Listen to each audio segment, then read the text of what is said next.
never break me, will me, thrill me. You can never kill me, chew me, sue me. Everybody do me, kick me, kite me. Don't jump like a bite me. All I wanna say is that they don't really care about us. Einen wunderschönen guten Tag, Freunde. Ich hoffe, euch geht's gut. Folge Nummer 4 von Sei Kritisch. Heute mit dem beliebten Thema Spirit Cooking. Also in der Geschichte meiner Recherche gab es wenige Themen, ehrlich gesagt, die mich so fasziniert haben wie das ganze Spirit Cooking Thema.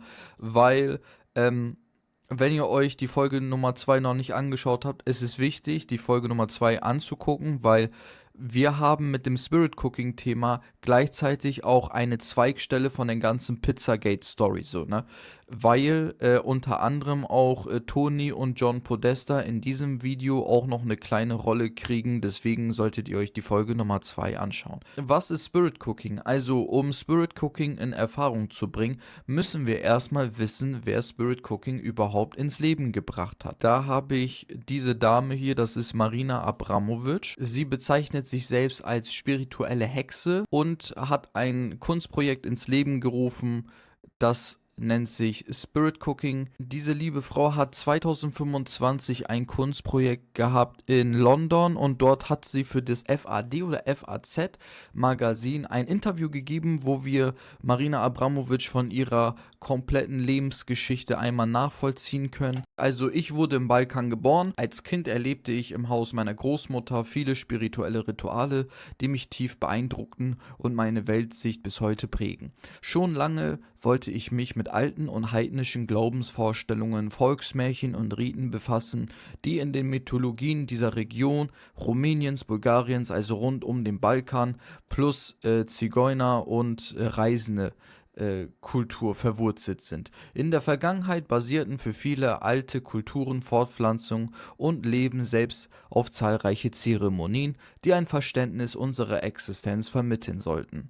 Durch die Wiederentdeckung dieser vergessenen Vergangenheit möchte ich der heutigen Öffentlichkeit ein neues Verständnis und einen neuen Kontext vermitteln. Also das sagt die liebe Frau Marina Abramovic über sich selbst aus, und damit wir einen kleinen Blick kriegen, was eigentlich Spirit Cooking ist, lasse ich euch jetzt mal kurz ein Video laufen.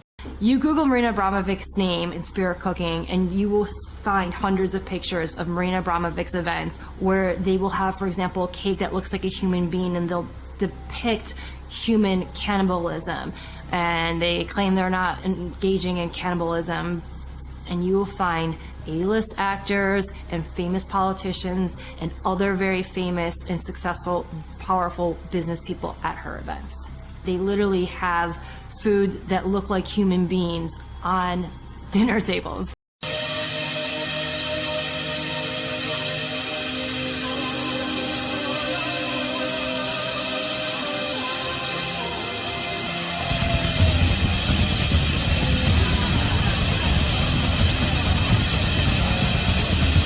Also das im Großen und Ganzen ist Spirit Cooking.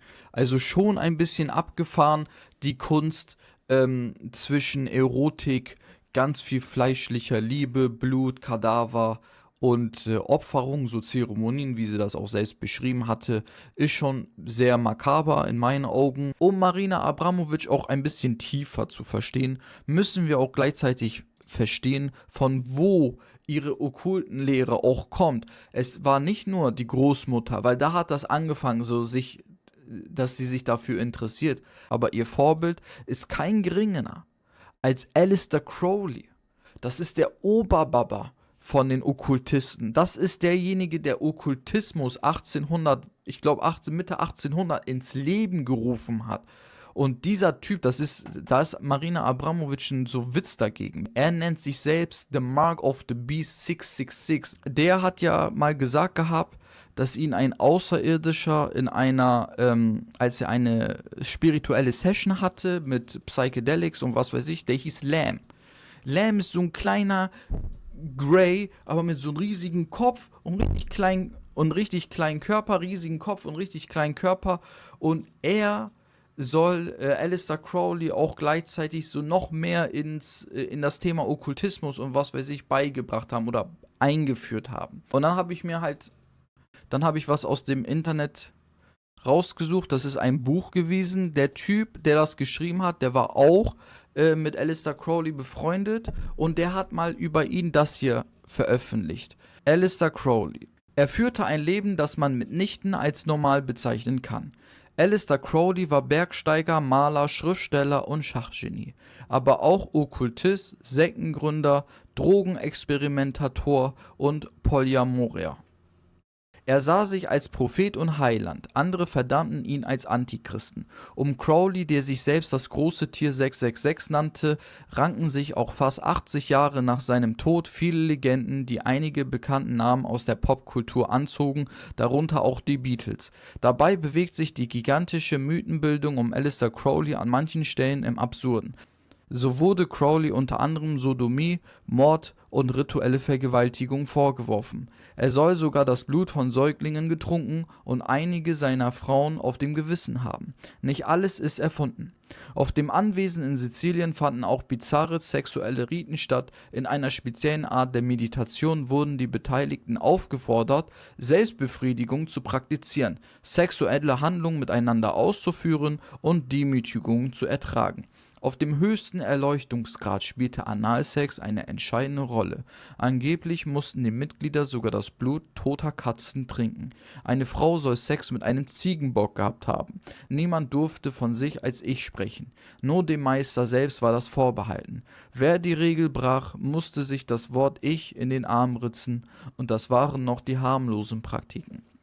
So, und wenn man über Aleister Crowley spricht, dann muss man auch gleichzeitig sagen, dass er Autor war und er hat viele Bücher geschrieben und darunter auch mehrere Bestseller, zum Beispiel Magic. Ja, und der Typ ist halt ihr Vorbild gewesen, so, und da muss man halt dann auch nochmal überlegen, Aleister Crowley hatte ja extremst viele politische Kontakte, also da sind die Königsfamilien von England, Niederlande, bla bla bla, Schweiz, die waren mit ihnen zum Beispiel auf, kennt ihr noch diese Anastasia, diesen Film Anastasia, wo diese zum Wiener Zapfenstreich kommen, die Leute und alle tanzen da so schön. Der wurde überall eingeladen, obwohl er so eine Historie hat. Und da fragt man sich, warum? Und man weiß ja, dass viele Königshäuser auch schwarze Magie angewendet haben, um überhaupt zu dieser Position zu kommen. Also die Blutlinien, über die wir reden, die Königsfamilien, die 13 Nobels, was weiß ich, 300 Club of Rom, das sind alles Blutlinien, die, was weiß ich, vor 1000 Jahren, 600 Jahren, 500 Jahren irgendwann angefangen haben, schwarze Magie und sich alle miteinander zu connecten, um die Weltherrschaft an sich zu reißen. Kann man sich nicht vorstellen, aber das ist ja eigentlich irgendwo schon die Wahrheit, ne? Ja, und heutzutage lädt man Marina Abramovic ein, damit sie diese ganzen Sachen macht. Und der größte Beweis, dass Marina Abramovic meiner Meinung nach diese Sachen im Hintergrund macht, ist, dass zu ihren zahlreichen Kontakten auch John und Tony Podesta gehören, die, wir haben es in der Folge Nummer 2 bestätigt bekommen, dass die unter anderem Madeleine McCann oder am Madeleine McCann-Vorfall beteiligt waren, dass die irgendwelche Porträts von denen irgendwelche Malereien zu Hause haben, die Kinder zeigen, wie die gefesselt sind oder wie man mit denen Sex ausführt. Also, wisst ihr, was ich meine? Das ist schon crazy. Und wir haben auch eine E-Mail von Tony Podesta. Können wir einmal einblenden. Noch ein paar Bilder, damit ihr ein bisschen klarkommt darauf. Also das ist Spirit Cooking, ne? Das dürft ihr nicht vergessen. Es geht um Spirit Cooking. Lady Gaga. Hier werden die gekreuzigt und mit Blut beschmiert. Hier werden die aufgehangen, so wie Jesus Christus gekreuzigt worden ist. Und schaut mal, im Hintergrund haben die Fleisch und das sieht aus wie ein Kuhkopf. Und ihr wisst ja, der Baphomet hat ja den Kopf eines Stiers oder einer Ziege. Und das symbolisiert das hier, das Ganze. Also der wird gerade geopfert für Satan, kann man eigentlich sagen, oder für den Baphomet. Unter ihren Freunden gehörte auch Elton John. Ja, Elton John, der ist nicht ohne, weil er wurde am Flughafen 2007 durchsucht und man fand dieses Bild auf seinem Handy. Guckt euch das an, das ist doch nicht normal. Das ist normal? Kinder sitzen da und da ist einfach ein Kopf in ein Hähnchen drinne. Das sieht aus wie ein ganzer Körper. Lady Gaga. So, und hier haben wir Tony Podesta. So, der gerade in den E-Mails aufgetaucht ist. Und das wollte ich euch zeigen. Es ist zwar nur ein Kunstprojekt. Und das hier wurde aus dem Buch von Aleister Crowley zitiert. With a sharp knife, also mit einem scharfen Messer, schneide dir tief in den linken Mittelfinger und saug den Schmerz heraus. Und dieser Typ sieht so aus, als hätte er das gemacht. So, 14 und Fisch ist auch nochmal so ein okkultes Zeichen. Aber schaut euch an. Der trägt ein Pflaster am Mittelfinger. An seinen linken Mittelfinger. Das bedeutet so viel wie, er probiert diese Sachen aus oder die machen diese Sachen. Dann haben wir nochmal Marina Abramovic. Das muss ich einmal jetzt nachgucken, wie das hieß. Marina Abramovic, Brasilien. Also die Story ging eigentlich so, da ist ein Kollege von Marina Abramovic gewesen, der ist ein Heiler oder der war ein Heiler in Brasilien und der ist zum Beispiel hochgenommen worden für Drogenhandel, Kinderhandel, Menschenhandel, Steuerhinterziehung. So, und dieser Typ war halt auch mit Marina Abramovic, ne? Ja, Freunde, also das ist schon hart. Und das Härteste kommt, weil ich finde, das ist so das Lustigste überhaupt. So wie ihr hier auf dem Bild sehen könnt, das ist Lord Jakob Rothschild. Kennt ihr, brauche ich euch nicht erwähnen. Mit Marina Abramovic. Dann frage ich mich, ist das alles Zufall? Ganz interessant zu sehen ist das ganze Thema Spirit Cooking nochmal im Videoclip von Katy Perry, Bon Appetit. Ich kann das Lied leider nicht abspielen, aber wenn ihr wollt, kann ich das Lied singen. Da geht es eigentlich darum, wie ein Opfer zu Essen verarbeitet wird. Und das wäre ja auch nicht das erste Mal, dass Medien über Kannibalismus sprechen. Oder dass Filme wie Hannibal Lecter, wo ein Millionär sich nach Menschenfleisch sehnt und dann anfängt, Leute umzubringen, das wäre ja nicht das erste Mal. Es gibt so viele Filme, unzählige Filme über Kannibalismus. Wir haben in der Geschichte bei den Azteken, bei den Mayas haben wir dauerhaft Kannibalismus. Wir haben bei den Zulus in Afrika oder bei anderen Tribes in Afrika haben wir auch. Da ist ja schon irgendwas in der Mythologie dran, warum diese Leute gewollt sind, das auszuprobieren, ne? Und ganz großes Thema, wie bei Pizzagate, ist Adrenochrom, so, ne? Das ist ja auch Blut trinken, Adrenalin in Kombination mit Blut für ein jüngeres Leben oder für ein heftiges High. Dass diese Leute, Millionäre, Elite, bereit sind, solche Schritte zu gehen, wenn man weiß, ey, P. Diddy wird zum Beispiel nur verurteilt. So, das sind trotzdem für mich irgendwo Indizien, dass die Reichen mit den Dingen durchkommen. So, und solange wir das ins Lächerliche ziehen, wir bleiben Aluhutträger am Ende des Tages. Weißt du, was ich meine? Aber die Leute sind auch vorsichtig geworden wegen Corona. Darf man nicht vergessen.